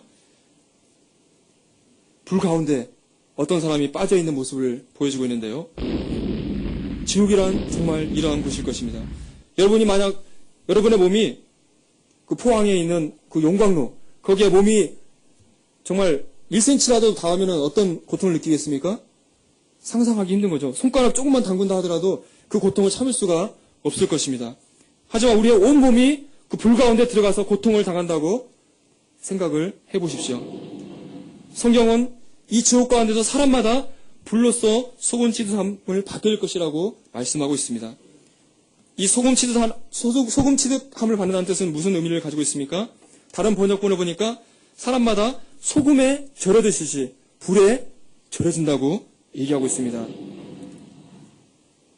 여러분은 소금에 절여진다는 뜻이 무슨 뜻인지 잘 아실 것입니다. 배추나 물고기 같은 것을 소금에 절이면 어떻습니까? 소금이 배추나 그런 물고기에 완전히 절여져가지고 막 쭈글쭈글해지잖아요. 그와 같이 우리의 몸이 불로써 완전히 절여져서 우리가 다 타게 된다는 것이죠. 여러분 혹시 이 화상 환자를 보신 적이 있으십니까? 여러 가지 그런 우리가 살면서 이 재난을 당하지만 그 재난 가운데 가장 끔찍하고 가장 고통스럽고 가장 비참한 것이 화상이라고 좀 생각이 되어집니다. 이 화상은 정말 어마어마한 고통을 수반하는 것이죠. 저도 제가 의과대학생 때 응급실에서 실제로 이와 같은 모습으로 밤에 잠을 자다가 그 집이 그 휘발유 가게였는데 휘발유 가게에 불이 나가지고 정말 이와 같은 모습으로 몸이 홀라당 타가지고 몸이 다 거슬려진 부부가 와서 그분들을 처치한 경험이 있습니다. 그분들이 머리부터 시작해서 온몸이 다 타들어가가지고 있는데요. 그들이 어떤 상황에 있었을 것 같습니까? 그들은 정말 지옥에 들어와 있는 것 같이 벌벌 공포에 통증에 바들바들 떨었었습니다. 하지만 이러한 고통은 지옥에서 당하는 고통에 비하면 이것은 100만분의 1억분의 1도 안 되는 고통일 것입니다. 또 성경학자들은 이 지옥이라는 또 음부라는 장소가 우주 먼 곳에 있는 것이 아니라고 이해하고 있습니다. 저명한 성경학자인 헨리 모리스는 이야기하기를 성경학자들은 이 지옥이라는 장소가 음부라는 장소가 바로 이 지구 속에 있다고 결론을 내리고 있습니다. 지옥은 실제 하는 것이고 지리적으로는 지구 지표면 안에 있을 거라고 생각을 하고 있다는 것이죠. 우리 지구 내부는 어떻습니까? 우리 지구 내부는 속이 4,500도까지 펄펄 끓는 불못이죠. 우리가 이런 용암이나 마그마를 통해서 우리 지구 내부가 펄펄 끓는 불못이라는 것을 우리는 알고 있습니다. 왜 이 지구 속이 불덩어리일까? 제 개인적으로는 하나님께서 이 지옥이라는 장소를 우리에게 이해시키기 위해서 이러한 장소를 만드실 거라고 생각이 되어집니다. 그리고 실질적으로 지옥이라는 곳이 있다고 한다면 바로 지구 내부에 있을 가능성이 아주 높다고 생각이 되어집니다. 앞에서 제가 임사체험자들의 이야기를 말씀을 드렸었는데요. 과연 그렇다고 한다면 지옥이 정말 존재한다고 한다면 죽음의 문턱에 갔던 사람들 가운데 지옥을 경험하고 온 사람들이 있었을까요? 지옥을 경험하고 온 사람들이 있습니다. 이분은 모리스 로렌스 박사라는 분인데 이분도 심장내과 의사입니다. 이분은 심폐소생술을 초기에 배우고 또 그것을 교육했던 전문가인데요. 이분도 하나님을 믿지 않는 무신론자였다고 합니다. 그런데 이분이 자신의 황자 가운데 어떤 사람이 트레드밀 검사를 하고 심장이 문제가 있는지 알아보기 위해서 런닝머신에서 뜀박질하는 검사를 하다가 심장마비가 갑자기 오는 사건을 겪었습니다. 그럼 어떻게 했겠습니까? 이 사람을 살리기 위해서 심장 마사지하고 온갖 응급처치를 신속하게 하고 있었는데요. 이 사람을 심장을 누르면서 이 사람을 살리는 소생술을 하는 도중에 어떤 경험을 했냐면요. 심장을 누르면서 잠깐 멈출 때마다 그 환자가 당신이 심장을 누르는 걸 멈출 때마다 나는 지금 지옥에 떨어지고 있다고 공포에 떨면서 눈을 부릅뜨면서 외쳤다는 것입니다. 얼마나 깜짝 놀랐을까요? 자신이 심장 마사지를 멈출 때마다 그 사람은 지금 지옥 불구덩이로 떨어지고 있다고 얘기를 하는 것입니다. 나중에 이 사람과 또 무신론자에 있던 이 모리스 로렌스 박사는 어떻게 됐을까요?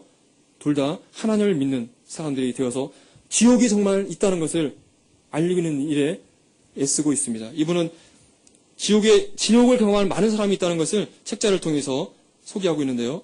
이분뿐 아니라 많은 사람들이 다른 학자들도 지옥의 임사체험자들이 많다는 것을 얘기해주고 있습니다. 지옥을 경험한 사람들의 이야기를 들어보게 되면 대부분 아래 방향으로 떨어지는 경험을 많이 하게 되고 극도로 뜨겁거나 추운 것을 느끼게 되고 자신이 지옥에 와 있다는 것을 느끼게 된다고 합니다. 황량하고 불쾌한 공간이고 위협과 비명소리를 듣게 되고요. 자신을 위협하는 괴 생명체들을 보게 되고 거기서 폭력과 고문의 위협을 당했다고 얘기를 하고 있습니다. 지옥을 경험했던 사람의 이야기를 들어보시겠습니다. Ron Reagan also experienced visions of hell while clinically dead. If you don't get to a hospital, you'll bleed to death in just a few minutes. A young paramedic looked down into my face, and I could barely see him. I was so weak. But he said, "Sir, you need Jesus Christ." And as he was talking to me, it appeared like the ambulance literally exploded in flames. I thought it had actually blown up. It filled with smoke, and immediately I was moving through that smoke as if through a tunnel. And after some period of time, coming out of the smoke and out of the darkness, I began to hear the voices of a multitude of people screaming and groaning and crying. But as I looked down The sensation was looking down upon a volcanic opening and seeing fire and smoke and people inside of this burning place screaming and crying. They were burning, but they weren't burning up. They weren't being consumed. And then the sensation of moving downward into this. But the most terrible part of it, I began to recognize many of the people that I was seeing in these flames. As if a close-up lens on a camera was bringing their faces close to me, I could see their features and see the agony and the pain and the frustration. And a number of them began to call my name and said, "Ronnie, don't come to this place. There's no way out. There's no escape. If you come here, there's no way out." I believe the most painful part of it was the loneliness. And the depression was so heavy that there was no hope. There was no escape. There was no way out of this place. And the smell was like sulfur, like an electric welder. And as I'm looking into this pit, this place of fire and screams and torment, I just fade out into blackness. And when I open my eyes, I'm in a hospital room in Knoxville, Tennessee. My wife is sitting by. I didn't know the sinner's prayer. I didn't know the Roman road of salvation. But my prayer was this: God, if you exist, and Jesus, if you are God's Lamb, please, please kill me or cure me. And Jesus Christ became Lord and Savior of my life that morning. And from that moment, I knew that I had to tell the story of what had happened to me. My life was only spared to tell others about the place that I had seen and the hope of Jesus Christ to save mankind from this terrible fate. 네, 이 론 레이건이라는 분은 좀 이혼을 했고 범죄와 마약에 찌들은 삶을 살다가 어떤 사소한 시비에 걸려서 상대방이 깨진 병으로 손을 그어서 이 손에서 대량 출혈이 일어나가지고 앰뷸런스에 가는 도중에 죽음을 맞이하게 됐고 이런 생생한 지옥을 경험하게 되었다고 얘기해주고 있습니다. 이분이 이런 지옥을 경험하고 나서 어떤 삶을 살았을까요? 계속 범죄와 마약 가운데 범죄인으로 살았을까요? 아니겠죠. 이분은 목사님이 되었고 바로 이러한 지옥이 있다는 사실을 사람들에게 증거하는 일에 사용되고 있습니다. 지옥이란 어떤 곳일까요?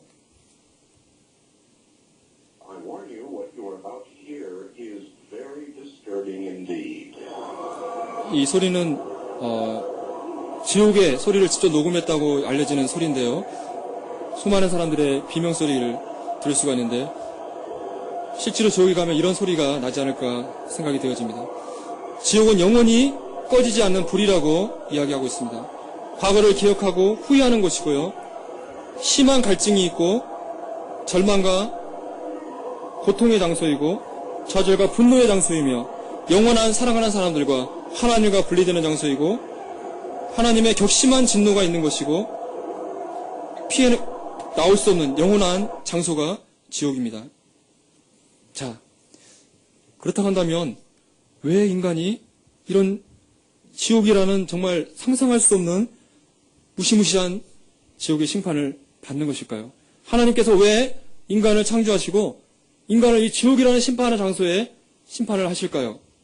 여러분 그런 의문이 들지 않으십니까? 왜 하나님이 인간을 만들고 또 왜 인간을 지옥의 불구덩이 가운데서 심판하셔야 되는가? 거기에 대해서 생각해 보도록 하겠습니다. 성경은 이 지옥이라는 장소가 왜 만들어진지를 얘기해 주고 있습니다. 마태복음 25장에 저주를 받은 자들아 나를 떠나 마귀와 그 사자들을 위하여 예비된 영영한 불에 들어가라. 이 지옥이라는 장소는 원래 인간을 심판하는 장소로 만든 장소가 아니라는 것이죠. 마귀와 그 사자들, 이 사탄과 그에 속한 타락한 천사들, 바로 귀신들을 심판하는 장소라고 성경은 얘기하고 있습니다. 이 지옥이라는 장소에 마귀, 사탄과 그 귀신들이 나중에는 던져지게 될 것입니다. 혹시 우리들 가운데 마귀, 사탄이 누군가 모르신 분이 계실지 모르겠습니다. 성경을 보니까요, 이 사탄, 이 마귀가 누군지에 대해서 얘기해주고 있는데, 이 사단, 이 마귀는 하나님의 천사들 가운데 높은 천사장 가운데 한 명이었다고 얘기해주고 있습니다. 사단은 기름 부음을 받은 덮는 그룹, 이건 천사의 종류인데요. 천사장 중에 한 명이었다고 얘기하고 있습니다. 그런데 이 사단이 하나님 앞에 범죄했다고 얘기하고 있습니다. 그래서 이 범죄함으로 인해서 하나님의 산에서, 하나님이 거하시는 처소에서 쫓겨나서 지구에 쫓겨났다고 얘기하고 있습니다. 다른 말씀에 보니까 이 천사 이름을 루시퍼라고 얘기해주고 있는데, 이 사단의 범죄가 무엇인지 구체적으로 얘기해주고 있는데, 내가 하늘에 올라 하나님의 뭇별 위에 나의 보좌를 높이리라. 내가 북극 지폐의 산 위에 좌정하리라. 가장 높은 구름에 올라 지극히 높은 자와 비기리라 하도다. 이 사단의 죄악은 무엇이었습니까? 이 사단은 하나님으로부터 높임받는 천사장의 한 명이었는데, 자신이 피조물임에도 불구하고 창조주이신 하나님보다 더 높아지겠다. 내가 하나님의 뭇별 위에, 별은 성경에서 보통 천사들을 얘기하고 있는데요. 천사들 가운데 하나님보다 더 높아가서 우두머리가 되겠다. 하나님보다 더 높아지겠다는 그런 교만한 마음이 들었던 것이죠. 그랬을 때 하나님께서 이 타락한 천사, 이 루시퍼를 하나님의 처소에서 쫓아냈다고 얘기하고 있습니다. 성경을 보시면 이 사단과 함께 천사의 3분의 1이 하나님 앞에 반란을 일으켜서 쫓겨났다고 얘기하고 있는데요. 이 사단과 쫓겨난 천사들이 지상에 악령들로서, 귀신들로서 활동하고 있는 것이죠. 그래서 예수님 복음서를 보게 되면 예수님이 했던 기적들 가운데 많은 귀신을 쫓아내는 기적이 나오게 되는데요. 그 귀신들이 바로 범죄한 타락한 천사들인 것이죠. 이 마귀와 이 귀신들은 이 세상 가운데서 일하고 있습니다. 성경은 이들을 공중의 권세 잡은 자라고 얘기하고 있습니다. 불순종의 아들들 가운데서 역사하고 있는 영이라고 이야기하고 있습니다. 하나님을 잊지 않는 불순종하는 사람들 가운데서 일하고 있는 영이라고 얘기하고 있습니다. 또 이 어두움의 세상을 주관하는 주관자라고 이야기하고 있습니다. 하늘에 있는 악한 영들이라고 이야기하고 있습니다. 하나님이 계시고 또 우리에게 영원히 있는 것 같이 사단과 그의 악한 영들인 귀신들이 존재하고 있는 것이죠. 여기에 사단 숭배를 하는 록 음악을 하는 사람들의 그 그림들을 모아봤는데요. 이 사단은 세상 학문을 통해서, 진화론을 통해서 하나님은 계시지 않는다. 하나님은 없다. 지옥은 없다. 영혼은 없다고 사람들을 세뇌시키고 현혹하고 있는 것이죠. 너희들의 인생을 마음껏 즐겨라. 너희들이 하고 싶은 대로 하면서 살아라. 아무런 걱정할 필요 없다. 지옥은 없는 것이라고 얘기하고 있습니다. 잠깐 자료를 화면을 한번 보시겠습니다.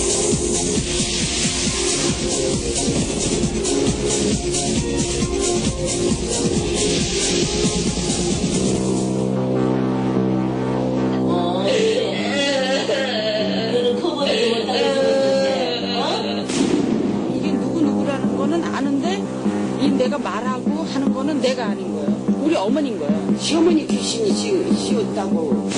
너 남자야 여자야? 있겠어? 아니야. 왜 죽었어 말해봐.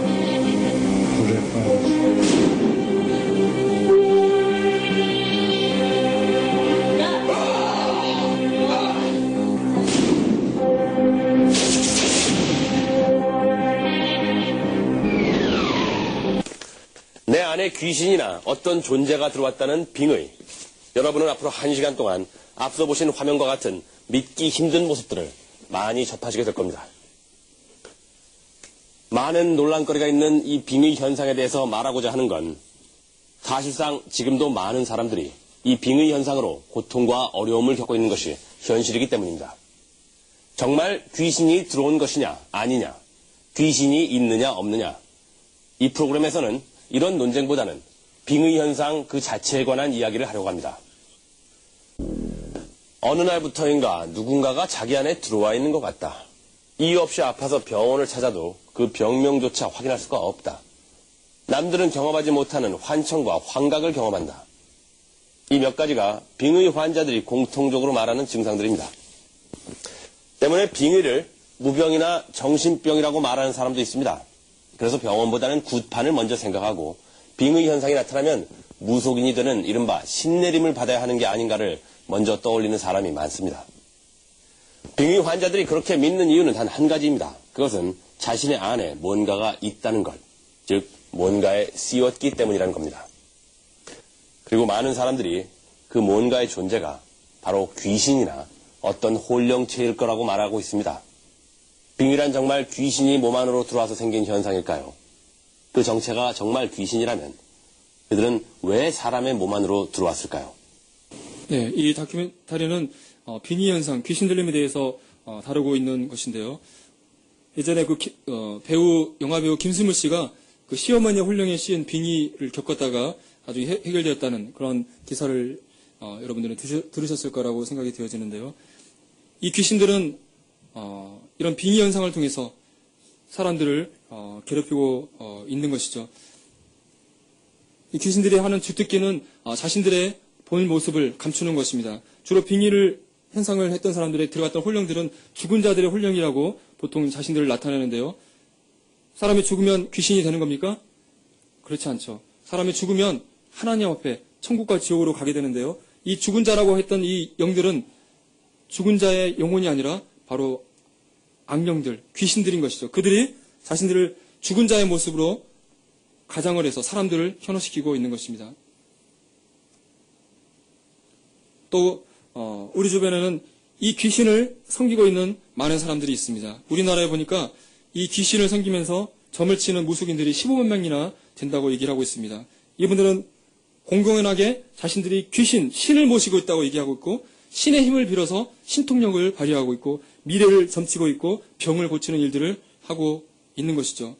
하나님이 계시는 것 같이 귀신과 귀신의 힘을 이용하는 이런 무당들이 존재하고 있는 것을 우리는 알 수가 있습니다. 자, 사단이 어떤 존재인지에 대해서 여러분에게 말씀을 드렸는데요. 하나님께서 이 사단과 그 귀신들을 심판하는 장소로 지옥을 만드셨던 것이죠. 그런데 왜 우리 인간이 사단이 가야 되는 이 지옥이라는 심판하는 장소에 가야 되는 것일까요? 거기에 대해서 우리가 알기 위해서 창세기에 나오는 선악과 사건을 여러분에게 말씀드리기를 원합니다. 여러분, 선악과 사건에 대해서 들어보셨죠? 예, 하나님께서 에덴 동산을 만드셨을 때 에덴 동산 가운데에 선악을 알게 하는 나무를 만드시고 우리 인간들에게 이 선악을 알게 하는 나무를 먹지 말라고 말씀하셨죠. 너희가 모든 실과를 너희는 임의로 먹지만 선악을 알게 하는 나무는 먹지 말아라. 내가 먹는 날에는 정령 죽게 될 것이라고 말씀하셨습니다. 하나님께서 왜 선악과를 만드시고 또 인간이 선악과를 따먹고 해서 우리가 범죄케 하셨는가 하는 의문들을 참 우리가 많이 갖게 되는 것 같습니다. 선악과가 왜 있었을까요? 하나님께서 우리 인간을 만드셨을 때 하나님을 거절하지 않는 무조건 순종만 하는 그런 로봇으로 만드셨다고 한다면 어떠했을까요? 하나님과 인격적인 교제가 사귐이 있을 수가 있었을까요? 하나님께서는 우리에게 완벽한 의지를 주시고 우리가 하나님을 사랑하고 하나님을 순종하는 것을 정말 우리의 의지를 따라서 할 수 있는 완벽한 창조물로서 우리 인간을 만드셨던 것이죠. 그리고 우리가 정말 우리 의지를 사용해서 하나님을 따를 것인지 거절할 것인지를 결정할 수 있는 조건을 주셨는데 그것이 바로 선악과였던 것이죠. 선악과는 이 열매를 따서 먹는 것 자체가 문제가 된다기보다 이 선악과는 하나님과 인간 사이에 최소한의 질서라고 얘기할 수 있을 것입니다. 하나님께서 우리 인간들에게 모든 것을 허락해 주시고 모든 것을 내주셨지만 한 가지만은 내어줄 수 없는 것이 있었는데 그것은 바로 창조주의 자리였던 것이죠. 우리가 부모와 자식 사이에 우리가 부모가 자식을 아무리 사랑하고 아끼고 모든 걸 내어준다 할지라도 부모와 자식의 그 질서는 바꿔줄 수가 없는 것이잖아요. 하나님께서는 이 선악과를 주시면서 우리가 모든 것을 다 주고 모든 것을 다 허용하지만 단지 이 선악과는 따먹지는 말으라고 얘기하셨습니다. 이것을 선악과를 따먹게 될 때 정령 죽을 것이라고 하나님께서 말씀하셨습니다. 그런데 어떤 일이 일어났습니까? 여기 뒤에 누가 있습니까? 뱀이 있죠. 근데 성경은 이 뱀이 누구인지 얘기해주고 있는데 옛뱀, 곧 마귀라고 하기도 하고 사단이라고도 하는 천하를 깨는 자라고 얘기해주고 있습니다. 이 뱀의 정체는 성경은 바로 마귀, 사단이라고 얘기해주고 있는데요. 이 사단이 에덴 동산에 들어왔습니다. 이 사단이 뱀을 통해서 무슨 일을 했습니까? 여인에게 거짓말을 했었죠. 여자에게 네가 이 선악과를 따먹더라도 결코 죽지 아니할 것이다. 그리고 무슨 얘기를 했습니까? 너희가 그것을 먹는 날에는 너희 눈이 밝아서 하나님과 같이 될 것이다. 선악을 알 줄을 하나님이 아심이라. 선악과를 따먹어봐. 이건 먹어도 결코 너희는 안 죽을 거야. 그리고 너희가 선악과를 따먹기만 하면은 어떻게 된다고요? 너희들이 하나님처럼 될 거야. 사단이 하나님 앞에 범죄했던 그 범죄가 무엇이었습니까? 자신의 위치를 떠나서 자신의 자리를 하나님처럼 높여서 하나님처럼 되는 것이 사단의 범죄였던 것이죠. 그런데 이 뱀이 여인에게 유혹하는 것이 무엇입니까? 네가 선악과를 따먹고 뭐처럼 된다고요? 하나님처럼 되라고 얘기하고 있는 것입니다. 우리 첫사람 아담과 하와가 이 뱀의 유혹, 사단의 유혹에 어떠했습니까? 이들은 자신들의 의지를 사용해서 하나님의 명령을 저버리고 사단의 말에 넘어가서 이 선악과를 따먹는 일이 일어나게 되었던 것이죠. 그래서 어떠한 결과가 우리 인생들에게 주어지게 되었습니까? 하나님의 말씀처럼 우리에게 죽음이, 사망이 오게 되었던 것이죠. 그런데 이 사망은 단순한 우리의 육체의 죽음만 온다고 한다면 좋겠지만 이 죽음은 단순한 육체의 죽음으로 끝나는 것이 아니었습니다. 육체의 죽음뿐만 아니라 우리의 영혼이 하나님으로부터 영원히 분리되는 영혼의 사망, 또 지옥에 던져지는 둘째 사망의 형벌을 말씀하고 있는 것이죠. 로마서 5장 12절 말씀을 보니까 이 말씀 한번 같이 한번 읽어보도록 하겠습니다. 시작.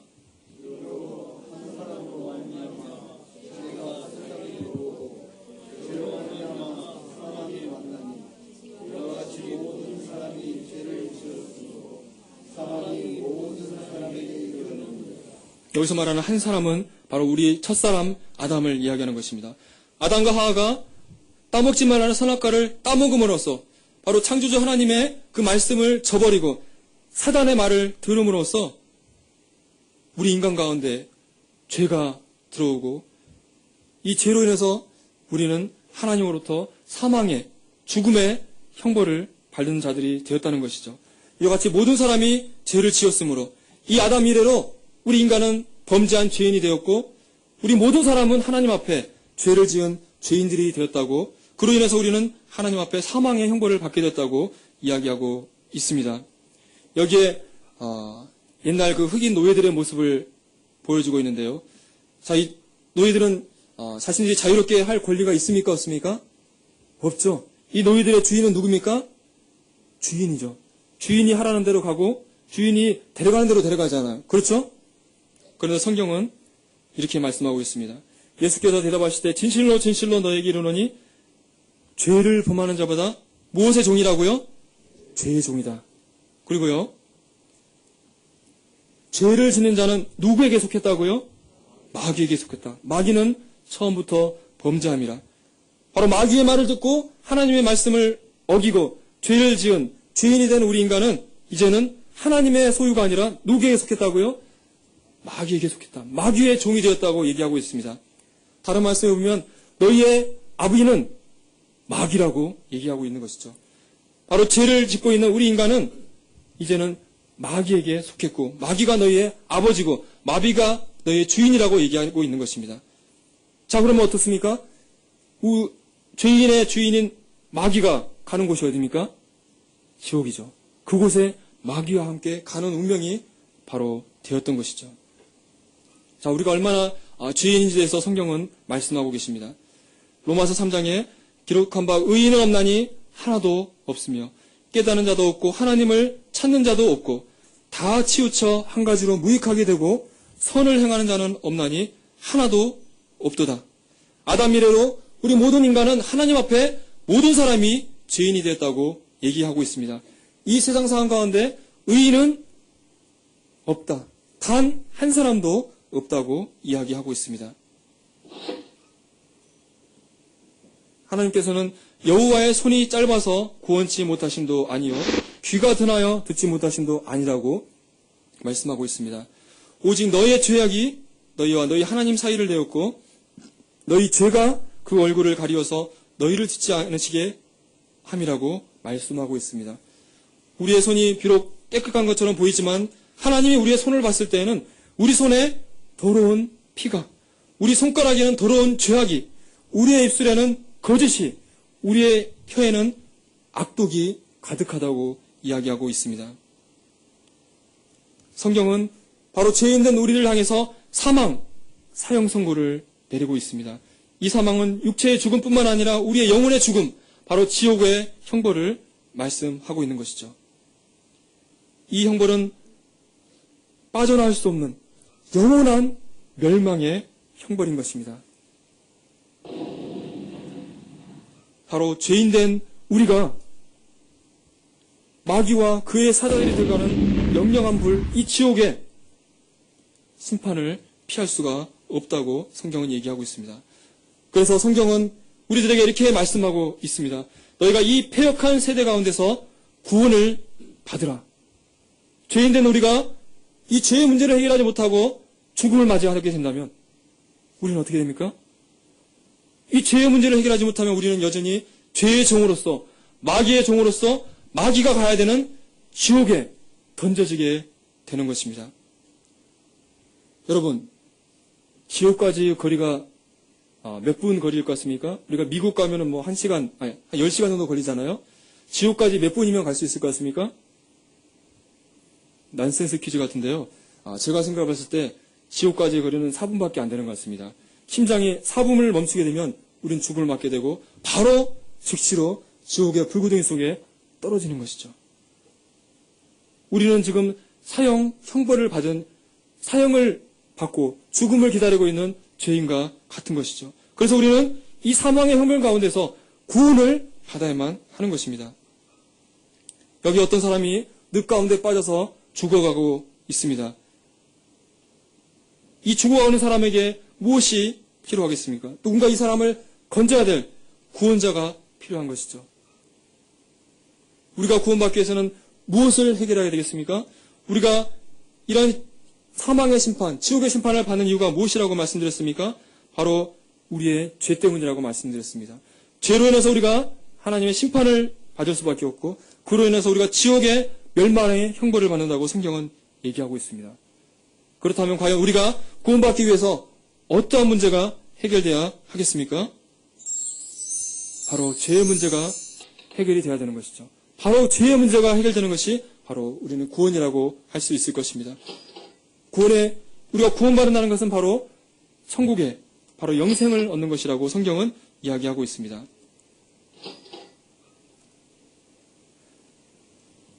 자, 어떻게 하면 우리가 죄의 문제를 해결할 수 있을까요? 그냥 단순 무직하게 생각한다면 죄를 나서부터 죽을 때까지 한 번도 안 짓고 사면은 되겠죠.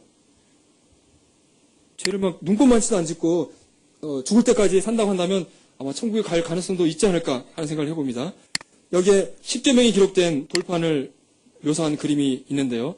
성경에는 십계명을 비롯해서 600가지가 넘는 사람이 지켜야 될 계율이 기록이 되어 있습니다. 우리가 단지 십계명만 생각하더라도 하나님의 앞에 우리가 죄를 범하지 않기 위해서 지켜야 될 것들이 결코 쉽지 않다는 것을 생각해 볼 수가 있는데요. 여기 보면 마지막 10번째 계명이 내 이웃의 집을 탐하지 말라. 이웃에 있는 물건을 탐하지 말라. 우리가 다른 사람이 좋은 물건, 또 좋은 자동차 갖고 있으면 야 저거 내가 한번 가져다가 좀 썼으면 하는 그런 생각들이 있고 실제로 우리 어릴 때 보면은 몰래 가서 뭐서 훔쳐가지고 좀 쓰고 하는 경험들이 다 한 번씩은 있잖아요. 없으신가요? 저는 있는데요. 네. 그리고 내 이웃에 대해서 거짓 증거하지 말아라. 지금까지 살아오면서 거짓말 한 번 않고 산 사람이 있을까요?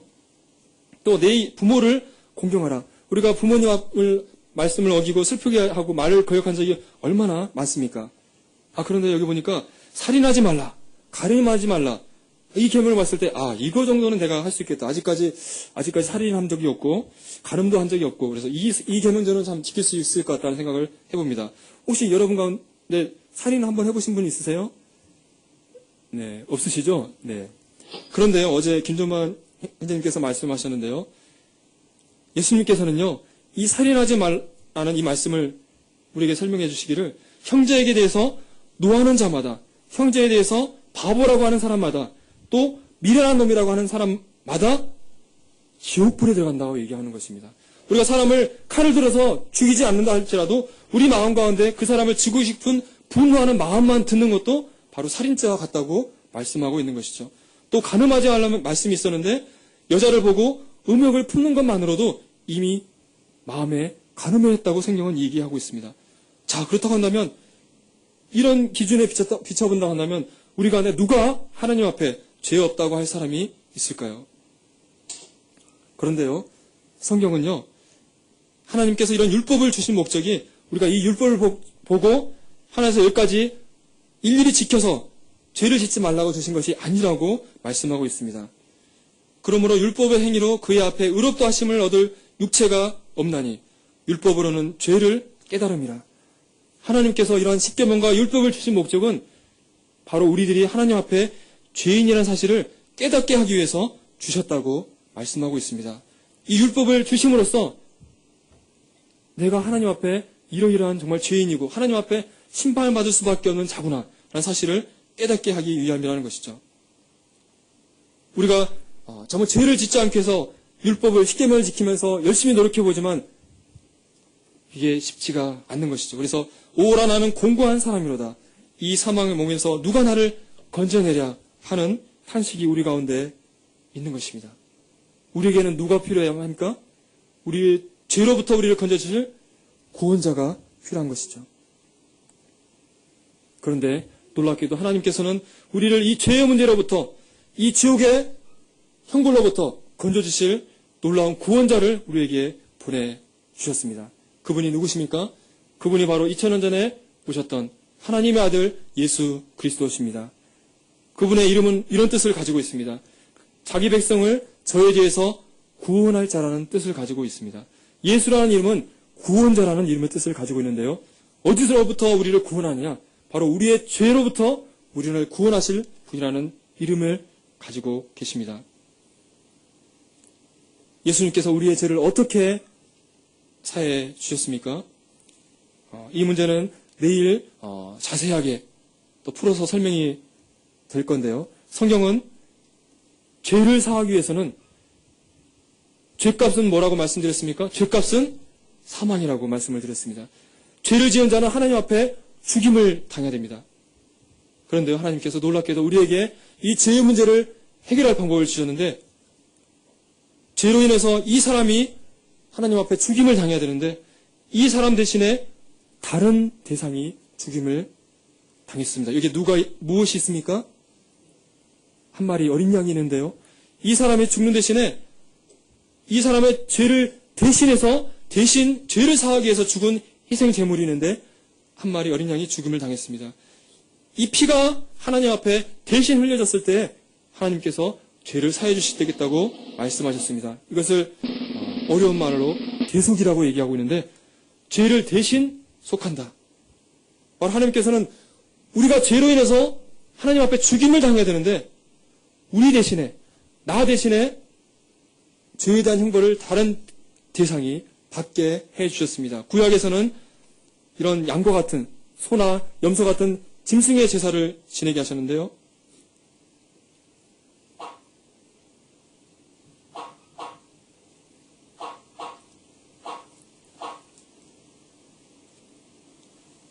하나님께서는 이 짐승의 제사보다 더 나은 제물을 준비하셨습니다. 인자는 예수님을 말씀하는데요.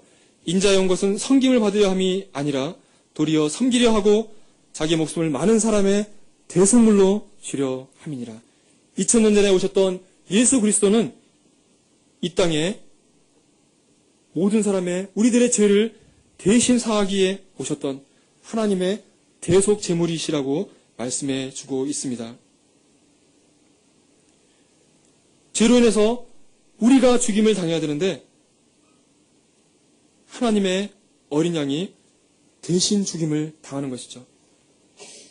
과거에는 짐승이 대신 죽임을 당했는데 이 짐승의 피로는 우리 인간의 죄를 영원히 완벽하게 사할 수가 없었습니다. 그래서 죄를 지을 때마다 하나님 앞에 다시 짐승을 가지고 와서 그 짐승을 다시 죽여서 피를 하나님 앞에 뿌려야 했었습니다.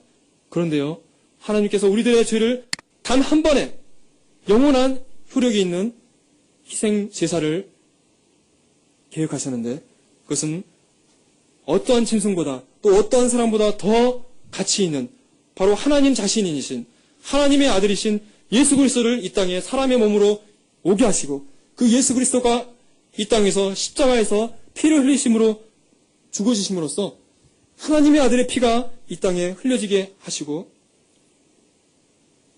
그 피를 마음 가운데 바르는 사람들은 그 죄를 사하게 하는 구원의 사역을 계획하셨고 그 일을 이뤄 주셨던 것이죠. 예수 그리스도의 피가 2000년 전에 십자가 위에서 뿌려지었습니다. 이 피는 우리 모든 인류의 죄를 사하는 능력 있는 피라고 성경은 이야기하고 있습니다. 예수 그리스도의 피가 그 마음에 발라졌을 때 사망과 죽음과 지옥의 심판이 넘어간다고 성경은 얘기해주고 있습니다. 예수님의 피를 바른 것은 무엇입니까?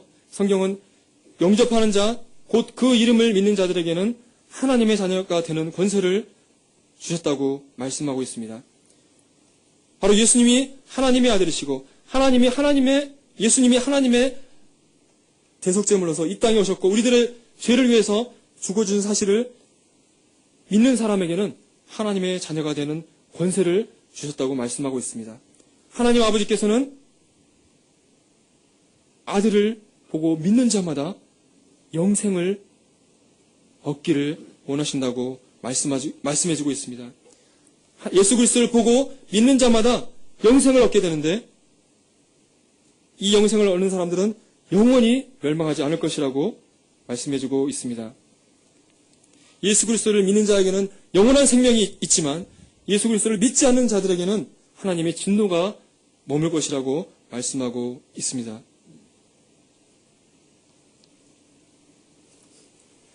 지금까지 여러 가지 또 말씀과 또 자료들을 통해서 사람에게 영원히 존재하고 또 사후의 세계가 있다는 사실을 여러분에게 소개시켜 드렸습니다. 그리고 우리가 죄의 문제를 해결하지 못한다고 한다면 이 지옥이라는 심판의 정서에 간다는 말씀을 여러분에게 들려드렸습니다. 아프리카에 가면 스프링벅이라는 이런 짐승들이 있는데요. 이 짐승들이 떼지어서 살고 있는데 이 짐승들이 모여서 풀을 뜯다가 좀 더 좋은 장소에서 풀을 뜯어먹기 위해서 밀치고 부딪히다 보면은 이 사냥들이 점점 뛰어다니기 시작하다가 완전히 떼를 잃어서 질주를 하는 일이 일어난다고 합니다. 그래서 이제 달리기 시작하면은 이게 어디를 향하는지 모르게 무작정 달려가는 것이죠. 그래서 그 앞에 절벽이 있거나 또 강이 있더라도 멈추지를 못하고 달려가다가 몰살을 한다고 합니다. 여러분에게 이 시간에 하나님의 말씀, 우리 인생에게 영원히 존재하고 죽음 이후에 죽음으로 끝나는 것이 아니라 하나님의 심판이 있다는 사실을 말씀을 드렸습니다. 이러한 하나님의 말씀을 여러분에게 들려드렸음에도 불구하고 이런 것들을 무시하고 여러분이 살아가신다고 한다면 그것은 결코 지혜로운 분이 아니라고 생각이 되어집니다. 여기 말씀을 보니까 인생의 마음에 악이 가득하여 평생 미친 마음을 품다가 후에는 죽은 자에게로 돌아가는 것이라. 이 하나님의 경고의 말씀을 무시하고 살아가는 것은 아프리카 사냥들이 앞이 무엇인지 모른 채 무작정 달려가다가 죽음을 맞이하는 것 같이 우리 마음 가운데 미친 마음을 품고 무작정 살다가 멸망하는 것이 우리 인생이 될 것입니다. 여기에 두 가지 문이 있습니다. 하나는 영원한 멸망 지옥이고 하나님은 하나님이 계시는 천국 영생의 길입니다. 여러분에게 두 가지의 길이 있다는 사실을 말씀을 드렸습니다. 여러분은 영혼의 시간을 어디에서 보내기를 원하십니까? 영원한 천국입니까? 아니면 영원한 불못 지옥입니까? 오늘은 제한된 시간으로 인해서 여러분에게 좀 사후세계가 존재하고 또 지옥이라는 심판의 장소가 있다는 것을 말씀을 드렸는데요. 내일은 바로 우리가 어떻게 하면 이 죄의 문제를 해결하고 바로 하나님으로부터 죄사함을 받고 구원을 얻을 것인가에 대해서 자세하게 설명이 되어질 것입니다. 내일 시간에도 꼭 참석하셔서 이 죄의 문제를 해결하시고 하나님의 영생의 선물을 여러분의 곳으로 소유하게 되기를 간절히 바랍니다. 네, 이상으로 말씀을 맺도록 하겠습니다. 감사합니다.